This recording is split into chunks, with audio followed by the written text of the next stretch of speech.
जय श्री राम। शंखनाद में आपका स्वागत है। अरविंद केजरीवाल इधर मुख्यमंत्री की कुर्सी से चिपके हुए हैं और उधर उनकी पार्टी टूटती जा रही है। अरविंद केजरीवाल का सत्ता का लालच, पार्टी पर कब्जा बनाए रखने की चाहत जो है अब पार्टी पर ही भारी पड़ रही है। आम आदमी पार्टी में कोई नेतृत्व नहीं है, कोई फैसला करने वाला नहीं है, कोई शिकायतें सुनने वाला नहीं है और पार्टी का भविष्य जो है अब अधर में लटक गया है। इस कारण कई नेताओं में अब असुरक्षा पैदा हो गई है। वो अपने भविष्य की चिंता करने लगे हैं और पार्टी जो है खाली होती जा रही है। विधायक, पार्षद, पूर्व विधायक पार्टी छोड़ कर भाजपा में जा रहे हैं और पार्टी के अंदर का जो टकराव है, बिखराव है, अविश्वास है, उलझन है, अब वो साफ दिख रही है। यही वजह है कि पार्टी के मौजूदा विधायक, छतरपुर से मौजूदा विधायक करतार सिंह तंवर वो बीजेपी में शामिल हो गए हैं। उनके पार्षद, जबकि इस बार आम आदमी पार्टी एमसीडी में जीती है, वहां के छतरपुर के पार्षद उमेश सिंह फोगाट बीजेपी में शामिल हो गए हैं। आम आदमी पार्टी में मंत्री रहे राजकुमार आनंद बीजेपी में शामिल हो गए हैं। उनकी पत्नी वीणा आनंद भी बीजेपी में चली गई है। राजकुमार आनंद लोकसभा चुनाव से पहले बीएसपी में चले गए थे। वो पहले ही आम आदमी पार्टी छोड़ चुके थे, चुनाव लड़ा लेकिन नहीं जीत पाए लोकसभा का चुनाव। लेकिन देखने वाली बात है कि जब उन्होंने आम आदमी पार्टी छोड़ी तब उनके कुछ दिनों बाद ही उनकी जो है अयोग्य उन्हें घोषित कर दिया गया, उनकी विधायकी रद्द कर दी गई।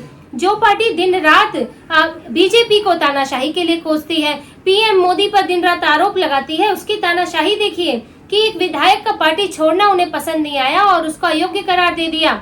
लेकिन इन चारों के अलावा भी पार्टी के हिमाचल प्रदेश के पूर्व प्रभारी रत्नेश गुप्ता, सह प्रभारी सचिन राय, ये भी बीजेपी में शामिल हो गए। 6 नेता एक साथ बीजेपी में चले गए हैं। करतार सिंह तंवर तो इनमें से बीजेपी में पहले ही थे, वो आम आदमी पार्टी में आए थे, पार्षद से वो विधायक बने थे, अब फिर उन्होंने बीजेपी का रुख कर लिया है।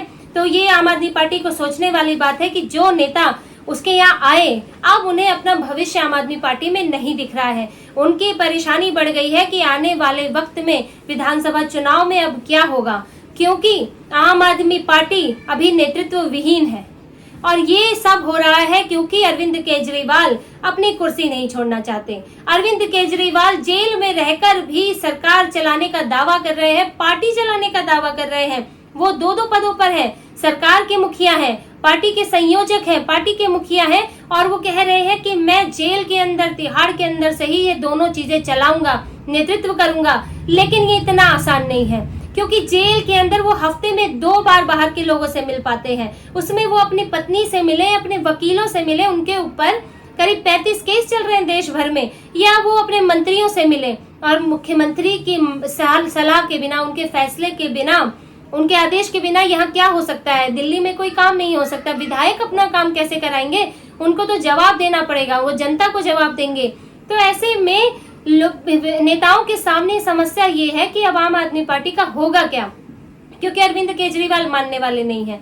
उनके साथ समस्या ये है कि वो बहुत असुरक्षित महसूस करते हैं, क्योंकि ये आज की बात नहीं है। जब आम आदमी पार्टी बनी थी, जिस आम आदमी पार्टी को अरविंद केजरीवाल अपनी बपौती दिखाते हैं, वो एक तरह से उसे परिवार की पार्टी ही बनाना चाहते हैं। वो आम आदमी पार्टी उन्होंने अकेले शुरू नहीं की थी। योगेंद्र यादव, कुमार विश्वास, प्रशांत भूषण जैसे नेता थे जो इस वक्त पार्टी को शुरू करने में जिनकी अहम भूमिका थी। लेकिन जब अरविंद केजरीवाल को लगा कि उनके समानांतर नेता हैं, अब वो भी पार्टी में दखल दे रहे हैं। अरविंद केजरीवाल अपनी मनमानी नहीं कर सकते, हर फैसले में उन्हें दूसरों का सहयोग लेना होगा। तब अरविंद केजरीवाल ने धीरे धीरे उन्हें बाहर कर दिया। उन्होंने जैसे जैसे आपत्तियां जताई वो वैसे वैसे पार्टी से दूर होते गए और बर्खास्त कर दिए गए।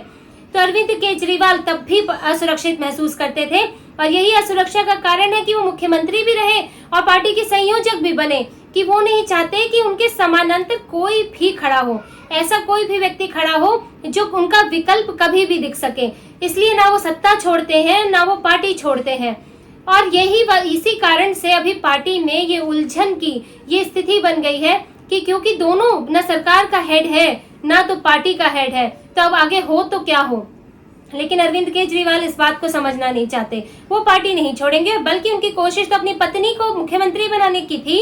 वो तो मीडिया, सोशल मीडिया, विपक्ष का ऐसा उस पर विवाद हो गया कि अरविंद केजरीवाल अपनी पत्नी को चेहरा नहीं बना पा रहे हैं, फिर भी कोशिश कर रहे हैं। वो आती हैं, वीडियो जारी करती हैं, रैलियां करती हैं और वो मंत्रियों के समान कद रखती हैं।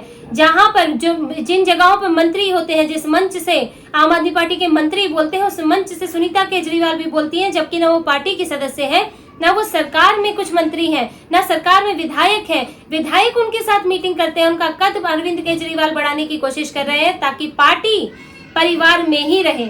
लेकिन अब यही चीजें पार्टी के लिए उल्टी पड़ रही हैं और पार्टी के लिए मुश्किल पैदा हो गई है, क्योंकि अब नेताओं को ये लग रहा है कि भविष्य जो है यहाँ सुरक्षित नहीं है, क्योंकि विधानसभा चुनाव आने वाले हैं। अब इसमें अरविंद केजरीवाल तब तक बाहर आएंगे या नहीं आएंगे, इस पर भी कुछ स्पष्ट नहीं है। और अगर वो बाहर नहीं आते हैं तो कौन मुख्यमंत्री बनेगा, ये भी स्पष्ट नहीं है। और पार्टी में इसलिए गुट बन गए हैं। आतिशी मरलीना है, वो भी बनना चाहती हैं, सौरभ भारद्वाज, गोपाल राय, दुर्गेश पाठक, ये सब रेस में है, और सुनीता केजरीवाल तो है ही रेस में। तो यहाँ बड़े गुट बन गए हैं। सभी जो है वो सेकेंड इन कमांड, या कहें कि इस वक्त केजरीवाल के बाद जो है वो कई नेता हैं, लेकिन उनको सुनने वाला, उनकी चलने वाली नहीं है।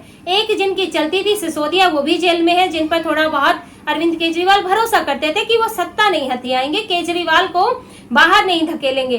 तो लेकिन अब उन्हें बाकी जो है उन पर कोई भरोसा नहीं है, इस कारण कई गुट बन गए हैं। तो कौन मुख्यमंत्री बनेगा ये भी तय नहीं है। पार्टी किस तरह से, किस रणनीति के साथ उतरेगी चुनाव में, ये भी तय नहीं है, क्योंकि केजरीवाल से मुलाकात ही नहीं हो पा रही है। और अगर समझिए चुनाव में भी अरविंद केजरीवाल से मुलाकात नहीं हुई तो पार्टी का प्रमुख चेहरा वो ही नहीं होगा, तो पार्टी चुनाव लड़ेगी कैसे। अरविंद केजरीवाल जेल से चुनाव लड़ लेंगे लेकिन प्रचार करने नहीं आ पाएंगे। पार्टी का भविष्य इसलिए जो नेता है वो सोच रहे हैं कि आगे इसमें सुरक्षित नहीं लग रहा है। अगर ये इसमें रह भी जाते हैं तो चुनाव जीत पाएंगे, नहीं जीत पाएंगे, क्या पार्टी बिखर जाएगी, इसे लेकर कई सवाल उठ रहे हैं। और देखिए, स्थितियां पिछली बार की तरह नहीं है। इस बार आम आदमी पार्टी के सामने चुनौती बड़ी है। भ्रष्टाचार के आरोप लगे हैं। अरविंद केजरीवाल अब वो कट्टर ईमानदार वाली छवि में नहीं है, नए नेता नहीं है। उनकी पार्टी पर अब कई दाग लग गए हैं। कई लोग उस पर अब भरोसा करते हैं, इस बात को समझने लगे हैं कि पार्टी इतने सारे भ्रष्टाचारों में लिप्त है, सब कुछ तो झूठ नहीं होगा कि अगर एक में, दो में, लेकिन कितने झूठे केस लगेंगे। कहीं तो इन्होंने भी बेईमानी की होगी कि इतने नेता जेल में बैठे हैं और बाहर नहीं आ पा रहे हैं। लोगों में भी कहीं ना कहीं ये धारणा बनने लगी है। और इसके अलावा भी अब कांग्रेस का जो पिछली बार इन्हें समर्थन प्राप्त था, कांग्रेस ने पिछली बार चुनाव लड़कर भी नहीं लड़ा। आपने देखा होगा, कांग्रेस ने मौन समर्थन दिया और इस पर कांग्रेस में भी अंदर फूट पड़ गई थी। जब आम आदमी पार्टी जीती, बीजेपी हारी, कांग्रेस में कुछ नेता खुशी मना रहे थे और कुछ नेता ये कह रहे थे कि आप चुनाव किसके खिलाफ लड़ रहे थे, आप अपनी हार पे खुश हैं कि बीजेपी की हार पर खुश हैं। ये तक विवाद हुआ था। इस बार इसलिए कांग्रेस जो है आम आदमी पार्टी से लड़ने के मूड में है और वो एक्टिव हो गई है। कांग्रेस की हाल में मीटिंग भी हुई है जिसमें ये बात उठी है कि झुग्गी झोपड़ी के जो वोट थे, जो जेजे कॉलोनी के वोट थे, वो आम आदमी पार्टी ले गई और ये वोट बैंक कांग्रेस का था। तो अब कांग्रेस जो है जाकर इन जगहों पर जाकर अपना वोट बैंक वापस पाना चाहती है। कांग्रेस कभी विधानसभा चुनाव में, जब से सत्ता से बाहर हुई है, इस तरह से एक्टिव नहीं हुई। चुनाव से, फरवरी में चुनाव है और कम से कम 6-7 महीने पहले कांग्रेस एक्टिव दिख रही है, प्रोटेस्ट कर रही है, अरविंद केजरीवाल के खिलाफ बयान दे रही है। हालांकि जो अभी गठबंधन, इंडी गठबंधन का ये हिस्सा थे, इनका दोहरा रवैया तो आप देख ही रहे हैं। अभी इंडी गठबंधन का हिस्सा थे और अभी जो है वो एक दूसरे के खिलाफ तलवारें लेके खड़े हैं। लेकिन कांग्रेस ने तय कर लिया है कि आप चुनौती देनी है। और कांग्रेस और आम आदमी पार्टी का वोट एक जैसा है दिल्ली में। बीजेपी का वोट बैंक अलग है जो लगभग इंटैक्ट रहता है और वो बीजेपी का वोटर बहुत कम होता है कि वो कांग्रेस या फिर आम आदमी पार्टी के पास चले जाए। ये हम देखते हैं लोकसभा चुनाव में भी ये देखने को मिलता है कि आम आदमी पार्टी और कांग्रेस ने जब मिलकर चुनाव लड़ा तो थोड़ा बहुत इनका वोट प्रतिशत बढ़ा था। हालांकि मिलकर भी ये नहीं जीत पाए, पर वोट प्रतिशत में थोड़ी वृद्धि हुई क्योंकि दोनों ने मिलकर चुनाव लड़ा, क्योंकि दोनों का वोट बैंक एक ही है। खास करके यहाँ पर मुसलमान जो आम आदमी पार्टी को भी वोट देते हैं, कांग्रेस को भी वोट देते हैं। तो इसीलिए यहाँ पर अब दिक्कत ये है, ये नेता ये देख रहे हैं कि अगर अब बीजेपी का वोट तो वही का वही रहेगा, लेकिन अगर चुनाव में कांग्रेस भी पूरी ताकत से लड़ेगी तो आम आदमी पार्टी का वोट बैंक कट जाएगा। इस बार आम आदमी पार्टी एंटी इनकम्बेंसी में भी है, तीसरी बार चुनाव लड़ेगी, तो इसीलिए ये संभावना है कि आम आदमी पार्टी का वोट खिसक कर कांग्रेस के पास जा सकता है और जो कांग्रेस के पास नहीं जाएगा वो बीजेपी के पास जा सकता है। तो कई नेता ये सोच रहे हैं कि ऐसे में बीजेपी में जाना बेहतर है। अगर आम आदमी पार्टी को नुकसान हुआ तो बीजेपी में जाने से ज्यादा फायदा है, और हो सकता है भविष्य में कुछ नेता कांग्रेस में भी जाएं, क्योंकि कांग्रेस भी पूरी ताकत से लड़ रही है। राहुल गांधी बड़े उत्साहित हैं 99 सीटें मिलने से। कांग्रेस जो है अभी पूरी ताकत झोंकने की स्थिति में है, क्योंकि पिछली बार राहुल गांधी, प्रियंका गांधी कोई भी नहीं आया, और इस बार लगता है कि दोनों के दोनों यहाँ पर प्रचार करेंगे और दिल्ली जीतने की कोशिश करेंगे। कम से कम सीटें तो बढ़ाने की कोशिश करेंगे, उनके पास 0 सीटें हैं। तो ऐसे में आम आदमी पार्टी का भविष्य इस वक्त स्पष्ट नहीं है, थोड़े अंधकार में नजर आ रहा है, जिससे कि पार्टी के नेताओं में उलझन पैदा हो गई है, अविश्वास पैदा हो गया है। और अगर अरविंद केजरीवाल ज्यादा समय तक जेल में रहे तो स्थितियां और खराब होंगी। और ये भी देखने वाली बात है कि अरविंद केजरीवाल के बाहर आने के आसार बहुत कम दिख रहे हैं। वो कोशिश कर रहे हैं कि उनको वकीलों से ज्यादा मुलाकातें करने दी जाए, पत्नी से मिलने दिया जाए, ताकि वो किसी तरह से सरकार और पार्टी को जेल से ही चला सके, कुछ तो फैसले कर सके, क्योंकि कई मामले इसलिए अटके हुए हैं कि मुख्यमंत्री से मुलाकात नहीं हो पा रही है। तो इसलिए अरविंद केजरीवाल की, लेकिन ये कोशिश कर रहे हैं, पर ये कोशिशें भी सफल होती नहीं दिख रही है। वकीलों से जो उन्होंने मांगा था मिलने के लिए, कोर्ट में याचिका दायर की थी, वो खारिज हो गई। पत्नी वाली याचिका भी खारिज हो गई।